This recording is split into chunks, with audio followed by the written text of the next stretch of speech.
So we have defined the term pathokinematics.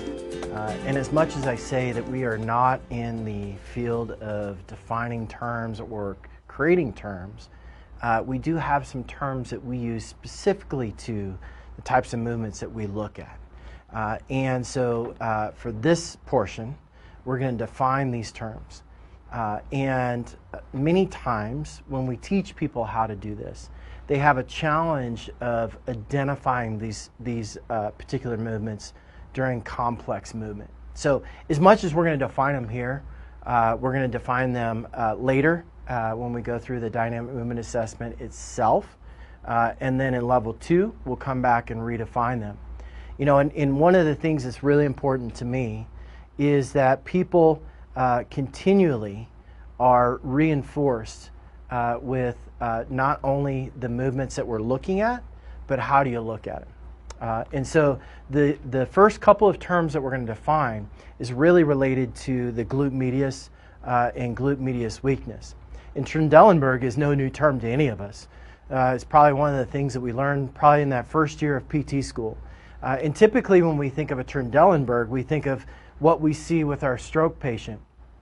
But what we are seeing is that over time is that a lot of the sports publications and a lot of the sports literature is now starting to talk about Trendelenburg as it represents in single limb performance. So that Trendelenburg that we typically associate with our stroke patient with a weak glute medius, we can also see that in our marathon runner. We can also see that in our football player. That when they get into a single limb performance, their hip is dropping down like this.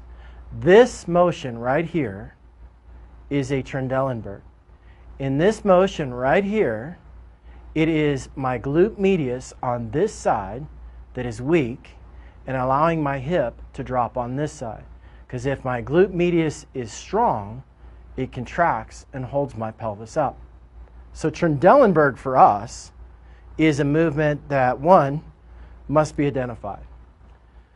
But defining these terms is not just about movement assessment. And one thing I want to make abundantly clear is that your movement assessment does not stop with the dynamic movement assessment. Your movement assessment really needs to continue with everything that you do. So one of the things that we do when we teach people this in group or in a large group is we tell them, you need to go back and you need to teach everyone that you work with, everyone that is interacting with your patients, everyone that is helping you implement your correctives with your patients, what these movements are. Because if you identify in your movement assessment and you teach the patient how to do it correctly and everybody else lets them have a Trendelenburg during their corrective exercises, when you go back and you do your movement assessment again, they're still going to have a Trendelenburg. Why? Because all you did was strengthen bad movement pattern. All you simply did was strengthen their weakness. So part of this is from the movement perspective, but also carrying that over to the corrective perspective. And I'm going to talk about some specific exercises as we go through the correctives of how we identify this with the correctives. Because it's hard to identify with movement, but it's even sometimes more challenging to identify when we're doing it as part of correctives.